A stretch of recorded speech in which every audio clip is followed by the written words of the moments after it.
Hello everyone. In 13 videos, we are going to finish BANS 183 Tourism Anthropology. Okay, this is a subject offered by IGNOU. Most of the BA, like Bachelors of Arts courses, have this subject as a side paper, and it is very important and interesting to read. So let's see the content, like what are the chapters. So first of all, we have 2 blocks and 10 chapters in it. It's very easy, you just have to go through it once, but the books are too lengthy to read. So what I'm doing here, that I'm going to summarize each and every block of individual chapters. Like we are taking the first chapter today, Introduction to Anthropology and Tourism. Okay, and we can see that we have 7 pointers in one chapter: introduction, history, impact, and all those things. Okay, so now let's start with introduction. So what is tourism? आप कहीं घूमने जा रहे हो, is this a tourism thing? और okay, so हम लोग घूमने जा रहे हैं, इसमें पढ़ने जैसी बात क्या है? तो हम लोग उस चीज को समझेंगे कि what is tourism and what is tourism anthropology. Tourism is just more than travel and sight seeing. आप लोग कहीं जाते हो, किसी चीज को देखते हो, बस ये टूरिज्म नहीं होता है. आप लोग कहीं जाते हो इस चीज से इंटरेक्ट होकर के कि वहां का कल्चर आपको देखने को मिले, उस मतलब अट्रैक्ट होकर के, नॉट इंटरेक्ट, अट्रैक्ट होके कि वहां का कल्चर आपको देखने को मिलेगा, वहां के खाने से आप प्रभावित होकर के आप वहां पे जा रहे हो. बहुत सारे अलग अलग फैक्टर्स होते हैं. लाइक नाउ अडेज पहाड़ों की Maggi is very common. So like that, there are so many factors which attracts us to travel somewhere. So it involves a complex interaction between visitors and host communities. If a person is interested in mountains, why would he or she will go to a beach area? Okay, so the visitor, like us, हम लोग कहीं घूमने के लिए जा रहे हैं, तो host communities और हमारा जो interaction है, it's quite a different thing. It depends on our perspective of mind. Every trip includes so many things. Like nowadays, we just start the communication over WhatsApp, then over calls, then we meet and discuss, and maybe then finally we can go somewhere. It's a lengthy process. Okay, planning, booking, local arrangements. We have to deal with a lot of things. Now, all tied to places, economic, political and social framework. अब कहीं पे travel करने के लिए places, उसकी economic condition क्या है, political condition क्या है, सोशल फ्रेमवर्क कैसा है, ये भी डिपेंड करता है कहीं भी अगर आप घूमने जा रहे हो तो. लाइक अगर हम लोग इंडिया में ही किसी स्टेट का एग्जांपल लें, तो जस्ट लेट्स से महाराष्ट्र एक स्टेट है. You want to visit the state just because कि आपको वहां पे बीचेस देखने को मिलेंगे. मे बी आपका लक अच्छा रहा तो आप किसी फिल्म स्टार या टीवी स्टार से मिल लोगे. बहुत सारी चीजें हो सकती हैं. इकोनॉमिक पर्सपेक्टिव, पॉलिटिकल पर्सपेक्टिव भी हो सकता है. फॉर एग्जाम्पल, अगर आप किसी जगह में विजिट करते हो, कहीं पे जाते हो और वहां पे आपको पता चल रहा है कि पॉलिटिक्स है, मतलब पॉलिटिकल इन्वायरमेंट सही नहीं है, लोगों के बीच में भी अनरेस्ट है, तो आप वहां जाना अवॉइड करोगे. अब सोशल फ्रेमवर्क मान लो कि जैसे आप अंडमान एंड निकोबार में कुछ 47 ट्राइब रहते हैं, वो लोग आपको मार के खा जाएंगे. ओके, सो सोशल फ्रेमवर्क, एवरीथिंग मैटर्स. आप कहीं जाने से पहले 100 बार सोचते हो कि ये जगह क्या हमारे लिए सेफ है, क्या हमारा बजट उसको अलाउ करेगा, क्या वहां पे सब कुछ सही है, क्या वहां का सोशल फ्रेमवर्क ठीक है, etc etc. Now, tourism examines these interactions, exploring how tourism shapes and influences both travelers and the local cultures. आप कहीं भी जाते हो, आप किसी से भी मिलते हो, आपका माइंड उस चीज से इन्फ्लुएंस होता है, आपका माइंड उस चीज को याद रखता है. आप अगर कहीं जा रहे हो, आप अपने साथ में भी आप किसी एक छोटे से गांव में जा रहे हो जहां पे लोगों ने एक सेलफोन ना देखा हो, ठीक है, और वहां पे अगर लोग आपके सेलफोन को देखते हैं तो वो उससे अट्रैक्ट होंगे. दिल थिंक कि okay, I want this thing also in my life, and vice versa. May be आपको वहां का कामनेस पसंद आए, एज शहरों में बहुत ज्यादा रश होता है. So both ways. Some of the tourists like me, I tend towards historical places. Okay, so I love to explore old buildings and old cultures and all those things. So understanding the dynamics helps in recognizing tourism's deeper effect beyond leisure. अब leisure is just rest, मतलब ये एक fancy term था, book में था, मैंने use कर लिया. सो leisure का मतलब होता है आराम करना. अब आप अगर एक बहुत अवेयर टूरिस्ट हो, तो आप आराम करने के अलावा इस पर्सपेक्टिव से ट्रैवल कर सकते हो कि मुझे कुछ रिकग्नाइज करना है, मुझे कुछ डीपर इफेक्ट्स अपने माइंड में लाने हैं, मुझे देश समझना है, मुझे दुनिया घूमना है, मुझे फ्लोरा एंड फौना एक्सप्लोर करना है. ओके, तो बस आराम करना, कहीं जाके किसी चीज को देख लेना, ये टूरिज्म नहीं है. टूरिज्म में बहुत सारी चीजें हैं and this unit will cover the core concepts of anthropology and tourism, their connection and their impact on societies. Okay, next is what is anthropology? Anthropology seeks to understand the lives of human beings in time and space. Anthropology जो है वो humans की जिंदगी को time and space में समझने की कोशिश करती है कि इस समय में इस जगह पे ह्यूमंस कैसे हुआ करते थे. Time basically reflects the geological time scale that involves the study of human evolution, growth and variation. किस तरह से धीरे धीरे एक बच्चा बड़ा होता है, ठीक है, उसी तरह से एक पूरी की पूरी ह्यूमन सिविलाइजेशन किस तरह से धीरे धीरे इवॉल्व हुई.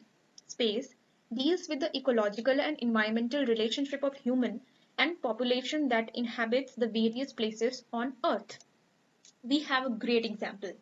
Okay, so the great example is that people who belong from Africa are darker in skin tone, but people who belong to Europe, maybe let's just take an example of England, they have fair skin tone. Why? Because the atmosphere, the environment is different. So anthropology helps us to understand why these people have this skin tone and why these people have this skin tone. So the reason is very simple nowadays. I guess everyone knows it. Because of the environment, the cold and warm environment, melanin production जो है वो बहुत important है उन areas के लिए जहाँ पे सन रेज बहुत ज़्यादा आती हैं ताकि हम लोगों को सन हार्म ना करे. इस वजह से अफ्रीकन रीजन्स जो है वहाँ पे लोगों में मेलानिन का प्रोडक्शन ज़्यादा मिलता है ताकि उनको सन की वजह से उनके जो स्किन है उनको डैमेज ना हो. और वही जो सन के रेज हैं वो यूरोपियन कंट्रीज में या फिर नॉर्दर्न साइड ऑफ अर्थ के एरिया में ज़्यादा हार्मफुल नहीं है, तो लोगों में वहाँ पे मेलानिन प्रोडक्शन कम है. तो इसी तरह से ह्यूमंस का एवोल्यूशन हुआ डिफरेंट डिफरेंट स्पेसेस में और डिफरेंट डिफरेंट टाइम्स पे. Now, anthropology also involves the study of the past culture and how the present cultures are flourishing. Anthropology सिर्फ और सिर्फ एक ह्यूमन के किसी भी पर्टिकुलर टाइम और स्पेस में किस तरह से इवोल्यूशन हुआ सिर्फ वो ही स्टडी नहीं है. इसमें हम लोग ये भी पढ़ते हैं कि किस तरह से पास्ट में ह्यूमंस का क्या कल्चर था और अभी प्रेजेंट में ह्यूमन का जो कल्चर है वो किस तरह से फ्लोरिश हो रहा है. हम लोग पहले क्या करते थे, अब क्या करते हैं, इसको सबकी खबर रखनी है. Now it is the study of human beings in totally unlike other subjects where only a particular aspect of human life is taken into account, like history deals with what happened in the past while psychology studies the human mind. कहने का मतलब ये है कि anthropology हर aspect से humans को समझने की कोशिश कर रहा है. ये सिर्फ उनका इतिहास नहीं जान रहा है, ये सिर्फ उनका माइंड नहीं जानना चाह रहा है, ये हर एंगल से, whatever angle is possible, this anthropology wants to know everything. The term anthropology is derived from two Greek words, anthropos meaning humans and logos for study or science. अब बेसिक चीजें हैं, ये क्वेश्चन बहुत important है, what is anthropology, क्योंकि ये book ही anthropology है, tourism and it's anthropology. तो अब इस डेफिनेशन को रट्टा मार लो, समझ लो. ऐसे रट्टा मारने की जरूरत नहीं है, आप पढ़ते जाओ साथ साथ में, बस वीडियो देखो. और मैं कोशिश करूंगी कि सारे के सारे वीडियोस को एक लिंक में रखूं ताकि आपको हर चीज रिवाइज करने में इजी पड़े. हो जाएगा, बहुत ज्यादा डिफिकल्ट चीज नहीं है. तो I hope this anthropology is clear. The next topic, What we study in anthropology. हम लोग एंथ्रोपोलॉजी में क्या पढ़ते हैं? सब कुछ पढ़ते हैं, है ना, जैसा अभी हम लोगों ने देखा. देखते हैं बच्चे से एग्जैक्टली क्या पढ़ते हैं. Anthropology is the study of human beings in a holistic manner covering their biology, social, cultural and linguistic aspects. मैंने कहा ना इसको सब जानना है, तो सब जानने में ये बायोलॉजिकल, सोशल, कल्चरल और लिंग्विस्टिक एस्पेक्ट्स को देखता है. Biological, now biological thing means कि किस तरह से बॉडी में बदलाव हुए, किस तरह से लोगों में जेनेटिक कन्वर्जन्स हुए, ये सारी चीजें आप उसमें देख सकते हो. अब सोशल, सोशल यही है कि जैसे कुछ कंट्रीज में, इंडिया का एग्जांपल लेते हैं, सोशल कल्चर बहुत डिफरेंट है. कहीं पे पितृ सत्ता चलती है, कहीं पे मातृ सत्ता चलती है, तो कल्चरल एस्पेक्ट्स हर जगह डिफरेंट है. Linguistic aspects, we are living in India, we can understand that linguistic aspect is the most important thing. Like languages जो हैं वो हर जगह पे अलग अलग थी, अब उनका क्या evolution था, वो लैंग्वेज इससे ऐसी कैसे हो गई. सब कहते हैं कि संस्कृत सारी भाषाओं की जननी है, ऐसा कैसे हो गया, ये उससे कैसे रिलेटेड है. ये सारी चीजें हम लोग एंथ्रोपोलॉजी में पढ़ते हैं. पहली चीज देखते हैं फिजिकल और biological anthropology. Examines human evolution, genetic variation and adaptation to different environments It explores various differences in physical traits like skin color, height, and facial features, along with parameter studies to different human ancestry. Okay, simple. I hope it is fine. This is understandable, I guess. Okay, now social and cultural anthropology study human societies, traditions, customs, institutions.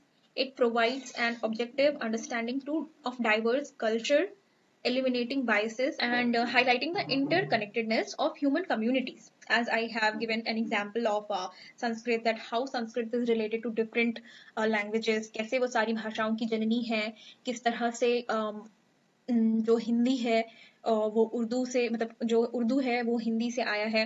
Okay, तो connection निकालना, traditions को समझना, ये सारी चीजें हम लोग social and cultural anthropology में देखते हैं। और दो एंथ्रोपोलॉजीज बची हैं, और जो पहली एंथ्रोपोलॉजी है इस पेज में वो है archaeological anthropology. Investigates past human civilisations by analysing tools, cave art and artifacts. Past human civilisation by analysing tools, हम लोगों ने हिस्ट्री में बचपन में 6th या 7th में जो चैप्टर्स ही पढ़े होंगे, हम लोगों ने स्टोन एज से शुरुआत की थी। स्टोन एज को स्टोन एज कहते ही इसलिए है क्योंकि उस एज के बारे में हम लोगों को बहुत ज्यादा स्टोन्स की नॉलेज है। हम लोग वहाँ पे स्टोन्स जो मिले हैं उनको स्टडी कर सकते हैं, हम लोगों को जो केव मिले हैं, केव आर्ट्स को पढ़ सकते हैं, तो उनको स्टडी करके हम उनके रहने के तरीके को, उनके समझने के तरीके को, उनके दिनचर्या के बारे में जान सकते हैं।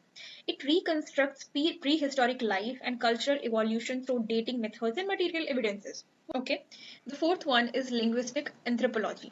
Focuses on language as a mean of communication and cultural expression. It studies spoken, written, and non-verbal languages, including endangered dialects, to understand linguistic diversity and its role in shaping human societies. Mm. Very simple thing. Language says a lot of things about us, like Tamil, Telugu, Kannada, Bengali, Hindi, Sanskrit. These are some languages influenced by directly to the Indian culture. Okay, सो हम लोगों को जो language है उसमें कुछ चीजें देखने को मिलती हैं। जैसे कि हिंदू जो परिवार होता है वहां पे हम लोग ये देखते हैं कि पूजा के समय में अर्पण करने की बात होती है, तो हम लोगों को उस तरह से वर्ड्स देखने को मिलेंगे, अर्पण, अर्पित, एक्सेट्रा एक्सेट्रा। तो अर्पण करना मतलब किसी चीज को भगवान को चढ़ाना। तो इस तरह से डिफरेंट डिफरेंट जो डायलेक्ट्स हैं, जो वर्बल लैंग्वेजेस हैं, उससे कल्चर के बारे में पता चलता है कि लोग किस तरह से रहा करते थे। Through these branches, anthropology offers deep insights into human life, tracing our past, understanding our present, and predicting future cultural and biological trends. Okay? ये पढ़ के हम लोग ये बता सकते हैं कि पिछला जमाना कैसा हुआ करता था, अभी क्या हो रहा है वो समझ सकते हैं, और हम लोग आगे आने वाले जो कल्चरल ट्रेंड्स हैं उसको भी बहुत हद तक प्रिडिक्ट कर सकते हैं। Important points on the emergence of anthropology. अब एंथ्रोपोलॉजी के इंपॉर्टेंट पॉइंट्स में सबसे पहले आता है origin of anthropology. That what was the origin of anthropology, how people started to study it. So it is rooted in European exploration and colonization. Early anthropologists, called armchair anthropologists, relied on accounts from travelers, missionaries, and administrators. They used to travel, like spread their culture, spread their religion. So they used to travel from one country to another country, to one city to another city. Travelers were like maybe some rich born man or nobleman who the person is like getting a patronage from the king or the queen. तो ये सारे लोग घूमा करते थे। तो इन लोगों ने क्या किया कि इन लोगों ने डायरीज लिखी, इन लोगों ने डॉक्यूमेंट किया बहुत सारी चीजों को। तो जो स्टार्टिंग का जो एंथ्रोपोलॉजी का पीरियड था, टूरिज्म एंथ्रोपोलॉजी का, वो यहीं से स्टार्ट हुआ कि लोग उनके राइटिंग्स को पढ़ा करते थे। For example sir James Frazer golden bough 1890 based on second hand narrations.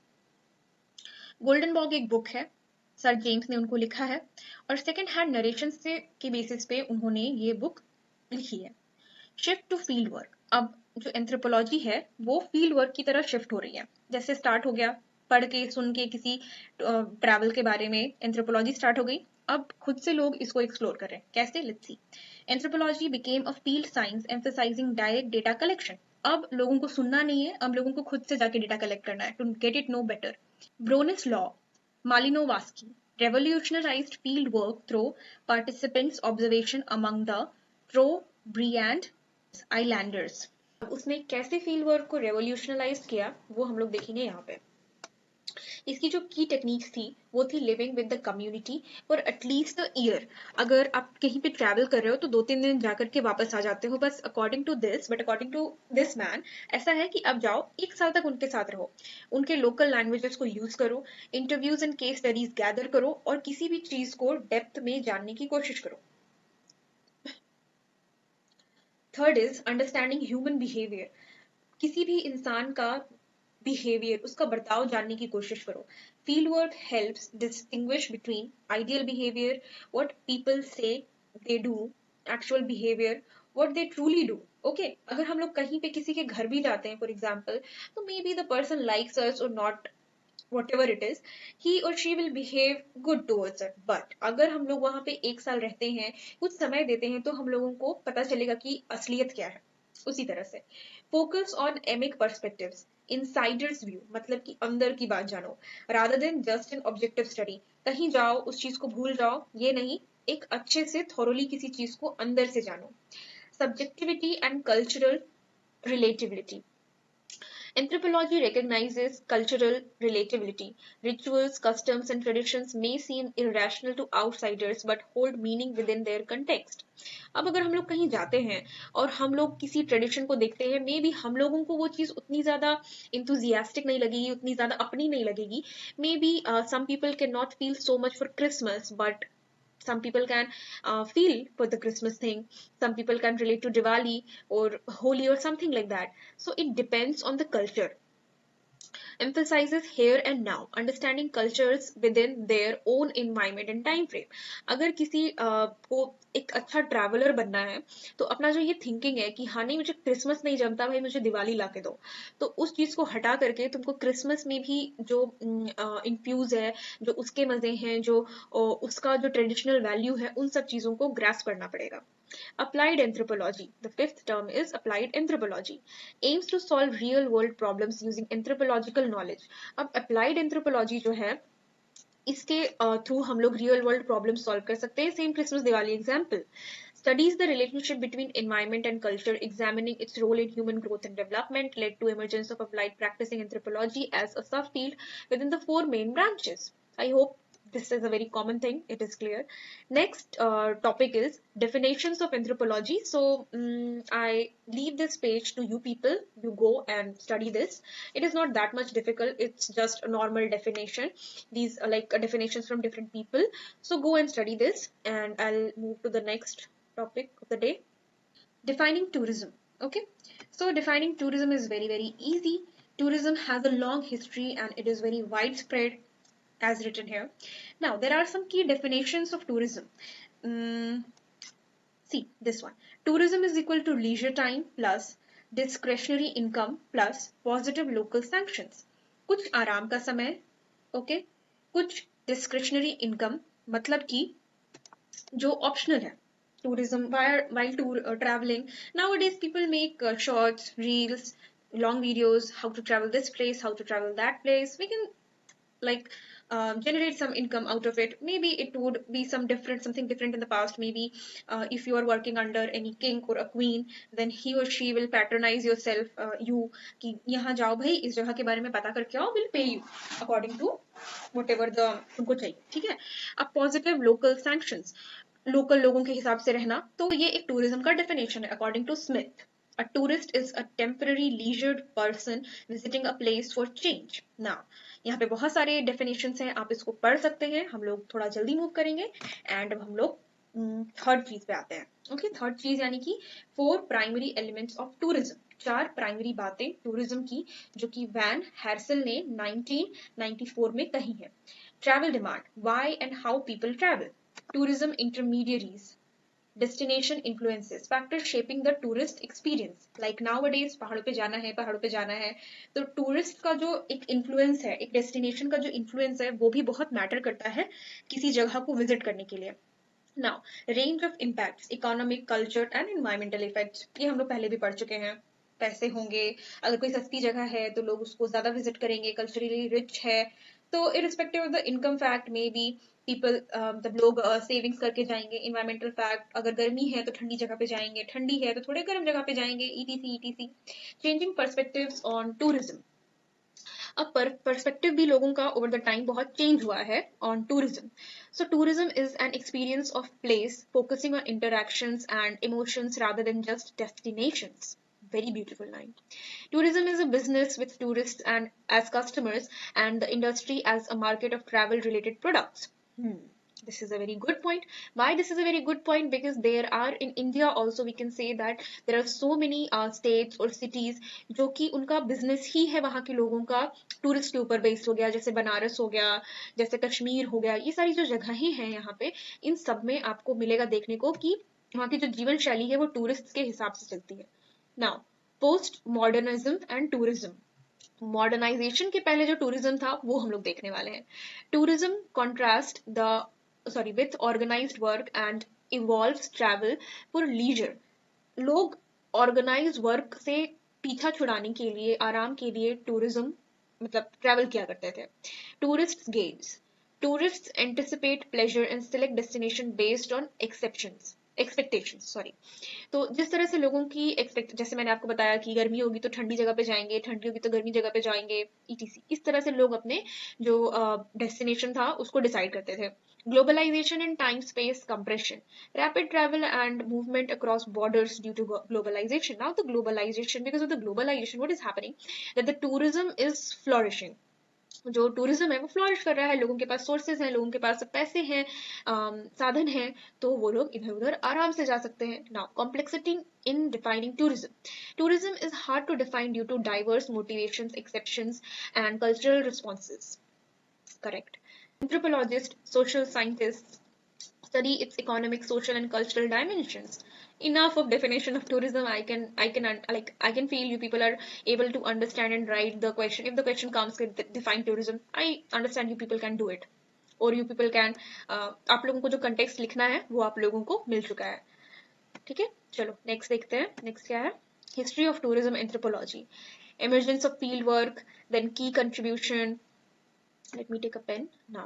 Emergence of field work. मैंने जैसा कि आप लोगों को पहले भी एक्सप्लेन किया कि किस तरह से लोग पहले सेकेंड हैंड थ्योरीज पे काम करते थे, फिर उन्होंने फील्ड वर्क स्टार्ट किया, एक्सपेरिमेंट्स किए, उन्होंने कंक्लूजन्स निकाले, फिर उसके बाद फिर उसके थ्रू वो लोग पास्ट में क्या एंथ्रोपोलॉजी रही है वो बता सकते हैं, प्रेजेंट को ऑब्जर्व कर सकते हैं, फ्यूचर के ट्रेंड्स को प्रिडिक्ट कर सकते हैं, वो सारी चीजें हैं. इसके अलावा देखते हैं यहाँ कुछ नया है क्या. तो emergence of the field. The anthropology of tourism began in 1960s, 70s and gained recognition with Valen Smith's hosts and guests.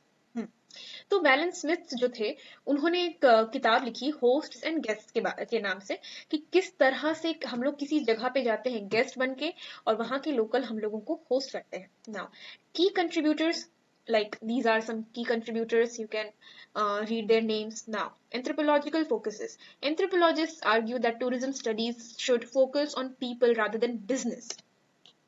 Anthropologist का जो फोकस है वो टूरिज्म पे होना चाहिए रादर देन बिजनेस. एज मैंने आपको पहले भी एक्सप्लेन किया कि टूरिज्म का एक बहुत बड़ा पार्ट है बिजनेस. बहुत सारे लोगों का जो जीने का साधन है वो टूरिज्म है. ओके, सो लोग इसमें आर्ग्यू करते हैं कि बिजनेस को इससे दूर रखना चाहिए. Now critical analysis. Anthropology examines tourism within economic, environmental and social framework. I think we have repeated this term economic, environmental and social framework a lot.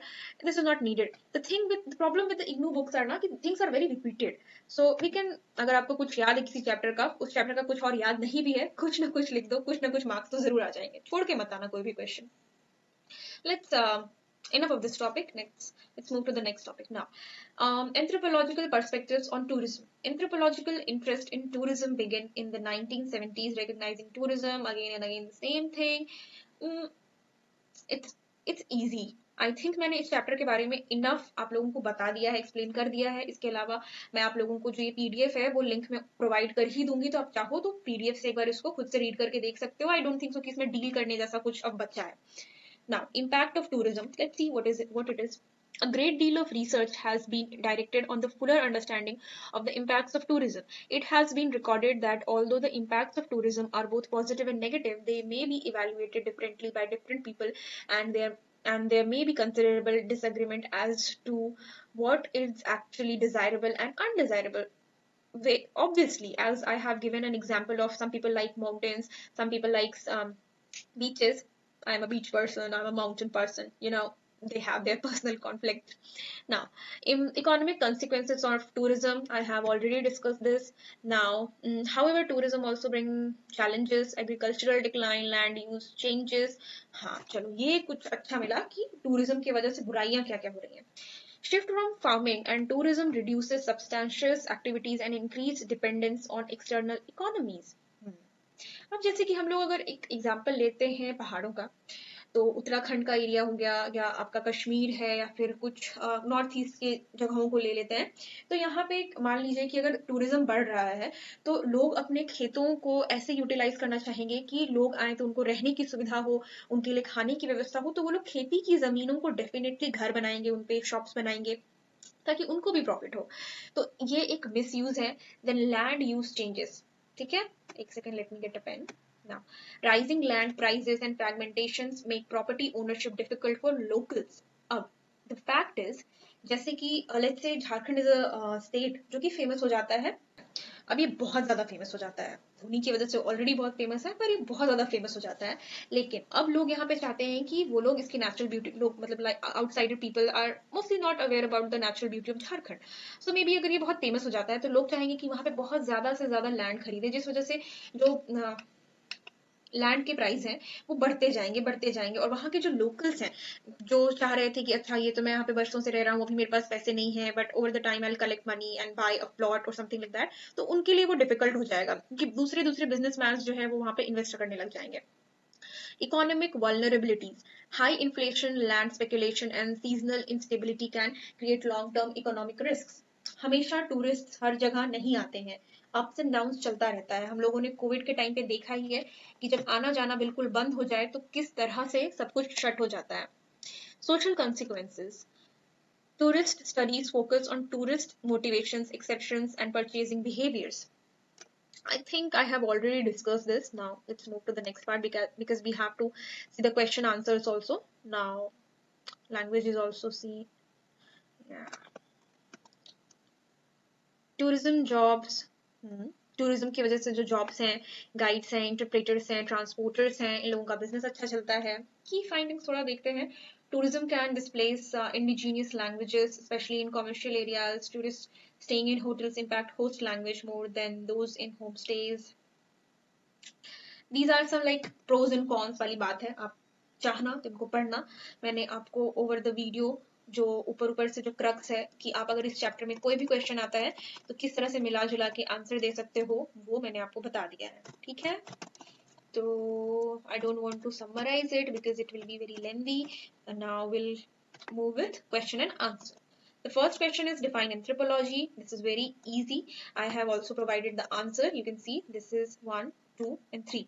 3 pages of answer. I have tried to keep it short. Like इतना ही नहीं लिखना है आपको exam में, आपको इससे ज्यादा लिखना है, पर उतना आप एक क्वेश्चन के बारे में कितना ही याद रखोगे. तो आपको करना ये है कि ऊपर ऊपर से चीजों को पढ़ के जाओ, कुछ ऑब्जेक्टिव उस क्वेश्चन के की पॉइंट्स ले लो और उसके बाद फिर आप उस क्वेश्चन को बड़ा बना करके लिखो. Who we are, how we come to be, why are the way we are. These are very famous lines about anthropologists. जो मतलब anthropologist जो है वो इन questions का answer जानना चाहते हैं. आप पढ़ लेना. Next, define tourism. We also have the answer. List the different avenues from which anthropologists have studied tourism. Then we have describe how anthropology can be useful for the study of tourism. Like this, we have 8 questions in this chapter. Okay, so I'm going to provide you the PDF, all the details in the description box. You can go and check it out and start studying. Exams aane wale hain. Soon I'll be uploading the other chapters also. As I mentioned, it has 10 chapters. So basically this series for tourism anthropology will contain the detailed like not details, summarization of all the chapters, then the question answers of all the chapters. Then I'll do 3 other videos, one of which will consider like all of the important questions, then chapter wise important questions, then the last video will contain only 15 most important questions of this chapter, sorry, this subject. So all the best for all of your upcoming examinations and bye for now.